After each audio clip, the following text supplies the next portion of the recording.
So my wife and I watched this show lately called Fixer Upper. Raise your hand if you ever heard of Fixer Upper. All the white people in the room. No. HGTV, it's, in case you haven't heard of it or seen it, it's the most popular show on cable TV by far currently. It has been for, I think it's its 5th season. And it always has the exact same plot. A couple is looking for a home in Waco, Texas area. It's always there. And they are looking at homes that need a lot of work. And the stars of the show, the couple that does all the work, shows them 3 homes. They pick one, and then whatever home they pick, they make it really nice. And that's the exciting part, to see how they transform it. All right, so as I'm watching it, of course, because as a sociologist, I'm noticing patterns. And so when it's a couple that their children are already grown, or they're just married and aren't thinking about children yet, they're often looking right in Waco. But when they have young children or intending to have children, they're almost never looking in Waco. They're looking in places like little suburbs around there called Woodway and Hewitt and some other places. So I decided to do a little investigation just to look at what happens in these places. Why are they choosing these different places? And if, yeah, so let's just start here, just leave it there, don't click ahead. So this is a Waco, Texas school district, and looked up some data here. And you can see that, however the state of Texas defines proficient, in math and reading, about a little over 50% of students there are considered proficient. 79% are graduating, average ACT and SAT scores. Most are on free or reduced lunch, right, 87%. And then the racial makeup of the district, and the district is 15,000 students, I think. 60% Hispanic, 30% black, 10% other. So 9 out of 10 are black or Hispanic. Now it turns out these other places, I see them on the TV show where they're going, it's all in the same school district called the Midway School District. So if you go to the next one, now we see that math and reading proficient in the 80%. Basically everybody graduates, SAT, ACT scores. About a third get free or reduced lunch. And here we're 60% white, 22% Hispanic, 11% black, 7% other. And this is for, again, for the whole district. And this district's about half the size, about 7,500 students. Just so you can compare, if you go to the next slide, this is just a side-by-side comparison. You can see the differences. So if you are thinking about raising your children, we're taught that we need to give them the best opportunities. You're going to judge the best opportunities are in the Midway School District, and that's why we see over and over again on the show, that's what they're doing. Better chance to graduate, higher test scores, and so on. Well, it's not just a difference between districts, right? There are inequalities between schools within districts. So we have a little district to the south of us called Chicago School District. It has over 400,000 students. I live three houses down from a high school called Roosevelt High School. And then about a mile away is the state's #1 ranked high school called Northside. So I wanted to compare those. So if you go to the next slide here, Roosevelt and Northside. Look at these gaps. So math and reading in the single digits in Roosevelt, well over 9 out of 10 in Northside. Graduation rate, you're going to get about double the score on average in ACT. 15, by the way, doesn't get you into any college at all. Very few, maybe into community college. 30 gets you considered at most every place in the country. Economic disadvantage, you can see almost everybody is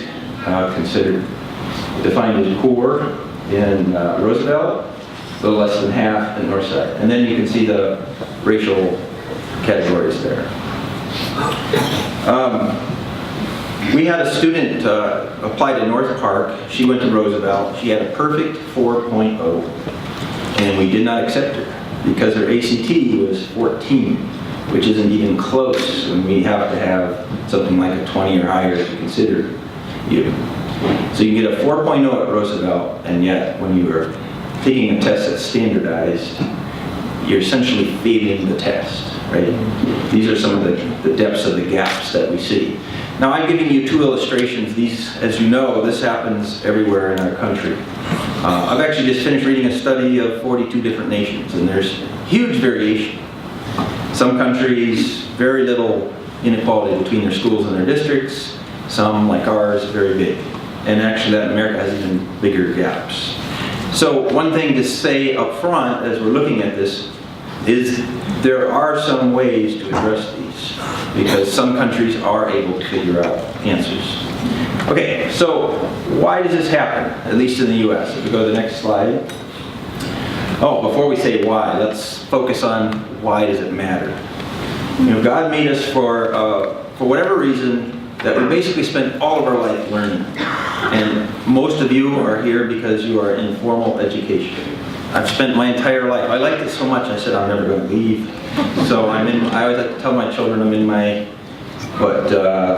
this would be 48th concurrent year, 48 straight years of education. So let's see how long I can go. Okay, consequences. These are gathered from research. I'm not going to cite the studies, I'm just going to show you what studies show us because of our time limits. Okay, so next slide please. So, it is a long list. These first two seem like what was that to do with anything, but this was just recently illustrated in the last couple of years in Chicago. It happens in any district with these gaps. When you have to close schools, we know what schools get closed. The schools that are poor, the schools with high percent minority. And then what happens? Those students have to spend more time commuting to wherever they are sent to school. And so that has some consequences. You go to the next. Quick, thank you. Less learning happens in schools that are poor, of course, but also overall in a whole district. You can quantify the overall level of learning. The more inequality you have, the less learning that happens. Test scores, of course, don't reflect and aren't as high. Next click, please. Increased behavioral issues, which we can easily measure. Identity issues. Am I worthy? Am I not? These things are pretty deep. And then, of course, some of these obvious ones. Right? Graduation rates are deeply affected, which means it deeply affects college attendance. College graduation, and we'll just keep following, folks. It's a really interesting set of studies that say when people are segregated by race and class as they're educated, they have much more difficulty, no matter if they were in the well-to-do schools or not, much more difficulty dealing with diversity in their lifetime in terms of the workplace, where they live, and so on. Employment rates then get affected, the type of job you'll end up getting, the income you'll make. So that's going to explain this next very weird slide. Go ahead and show it. We all know the more education you get, the more money you make on average. So I'm going to show you, though, it matters here. If you click one more time. This is just breaking it down by racial group. So two things you'll see. The more education you get, indeed, the more money you make on average. This is educational level by your average salary. But look what happens here. If you hold education constant, whites always make more. So they get a bigger return for the same number of years of education. Why is that? That's educational inequality's effect downstream. So that's going to better schools, having better connections, getting into better colleges, and so on and so forth, ends up with that result. Okay, next slide please. So in addition to those, then we get educational quality causes differences in our ability to have social networks. Who we're connected to, who we're not connected to, which affects so much of our life. And then our promotion rates. The more people we know, the more likely we find out we get promoted, and if we know the right people, and so on. Okay, a couple more. Home ownership rates. If I go to lower end school when I'm growing up, I'm much less likely when I grow up to be able to own a home. I'm much more likely to live in neighborhoods that have high crime and so on. So that's, if you click one more time. So I will have, in my entire life, more exposure to crime and more exposure to personally and then within my neighborhoods, drug and alcohol use. Okay, now those are sort of individual level, but then there's is there a cost to society? Because you can say, well, some people get to win from the system and some lose. As long as some win, maybe it's okay. It depends on how you reason, right? But if the society as a whole loses, not so good. So studies that ask that question, The more inequality you have, what's the effect on society? The more inequality you have in education. And here you see some. You get overall lower tax base, higher foreclosure rates, which causes mayhem in our system, stunted economic growth. We don't grow as fast economically as we should or could. Increased family instability. There's more divorce, more issues with families. Increased social problems. Let me show you this interesting graph. If you'll click again, please. Don't click yet, but if you've ever seen me talk before, maybe you've seen me show this graph. So this isn't looking at educational inequality, it's looking at overall income inequality, but the effect is the same. We're taking rich countries, and what the authors here did was they created an index of social problems. And what are social problems? They're defining it as societies that will have not very high trust, low trust, mental illness rates, substance addictions, life expectancy, infant mortality, obesity, children's educational performance, so it does have education in it, teen birth rates, and homicide. It's not showing. Okay, and then they took those, created an index. They also have for each country how much inequality does it have. We can get one measure. It's called the Gini coefficient, and then they just plotted it. So if you'll just keep clicking, because it'll come up one or two or three at a time here. So if you want the lowest inequality and the lowest social problems, you'll live in Scandinavia or Japan. If you want medium, you'll move to the center of Europe. If you want a lot of income inequality and a lot of social problems, ultimately you'll come to the United States. Which, as you see, everything else is basically on a straight line except the United States. It has a much higher expected social problem rate than would even be predicted by our income inequality, but usually that gets explained as the combination of our high inequality and our racial divisions cause that kind of finding that's different than other countries. Okay, some more consequences here. Decreased global competitiveness.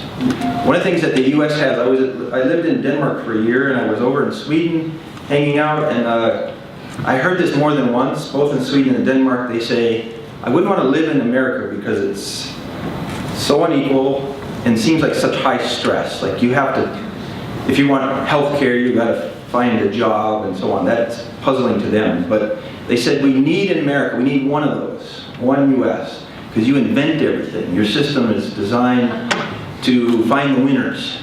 And so everybody else gets to be losers, and you all feel bad at some point, but you produce a lot of cool stuff, and then we get to use it. So that was their case. Since that is the role that the United States played, we invent lots of things. Our educational inequality then is, of course, excluding a whole stream of people who might have incredible potential and ability to invent things, but we're prohibiting it because we're not giving them the education they need. And then weaken democracy. Our whole democracy is built on the assumption that we are all educated at least a baseline degree so that we can make intelligent decisions when we vote. Okay. I have but just a few minutes here. So causes. Turns out there are probably 5 main causes that we can identify. One is funding. So if you've ever raised a child or had to live in a district and pay tax, you'll know that you usually pay a separate school tax. So funding in the US is district-based, and it is based on housing values or property values. So well-to-do neighborhoods provide more money into their school systems. Poor neighborhoods provide less. So where you have the greatest need, you have the least amount of money. Where you have the least need, you have the most amount of money. All right. So that's the system we've designed. That seems like a system designed to make sure we have inequality. Now we do a little bit around the margins. By the way, this is a constant. My wife today is, she runs the food pantry at our church. It's a non-profit, so that we are an outlet for the city of Chicago. And so they keep careful rules of what we can do. And each person or family is able to come once a month and get a limited amount of food. Doesn't matter that we have too much food, actually. We can only give them the prescribed amount, which is just enough to maybe survive a week. So the other 3 to 4 weeks, they have to figure out what to do on their own. That's a system designed to never actually feed people, but I don't know why we have that system. Well, it's the same with education. We kind of, around the edges, the state, federal government will give some subsidies to poorer districts, but never enough to make it even close in comparison.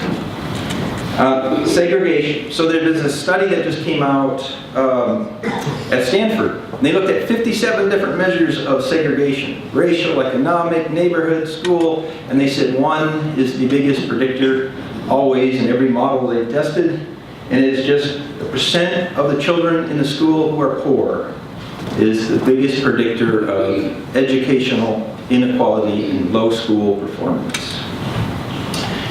Our housing values, just going back to what we were talking about in our funding model, it's tied.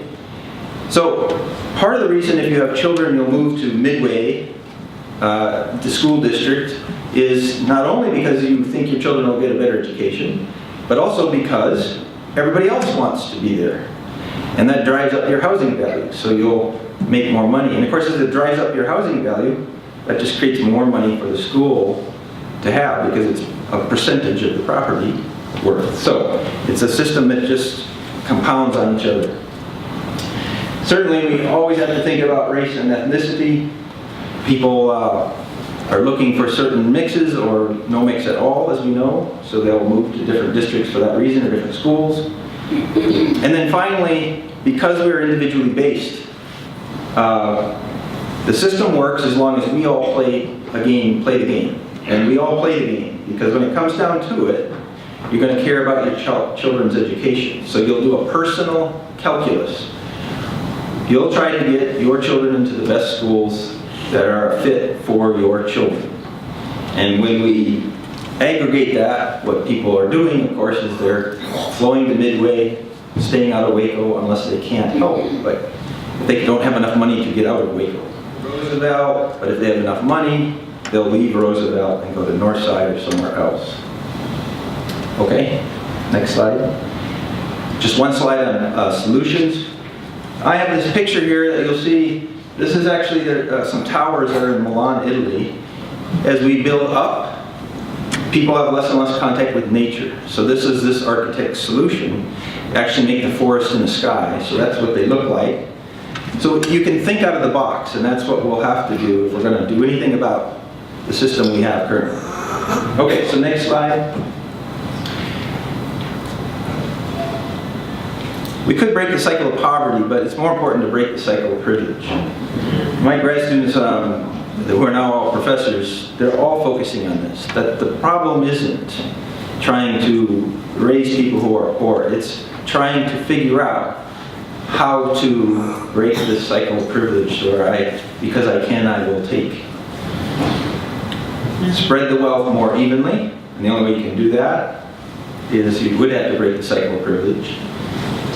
Change our funding model seems obvious. I mean, the system is designed perfectly for inequality, so we would have to change it.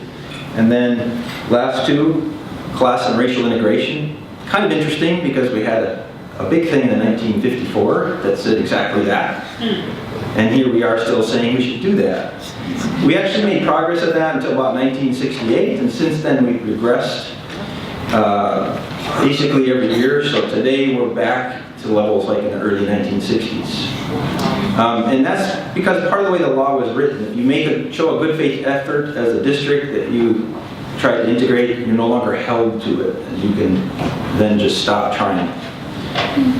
Okay, and then finally, just one specific example of a policy could be that no school can have higher than X percent for, since that was the key measure that affects student learning, and no school could have a higher percent than Y well-to-do. So it's a form of saying, it's a specific way of saying there'll be economic integration in our schools, but giving it a very specific definition.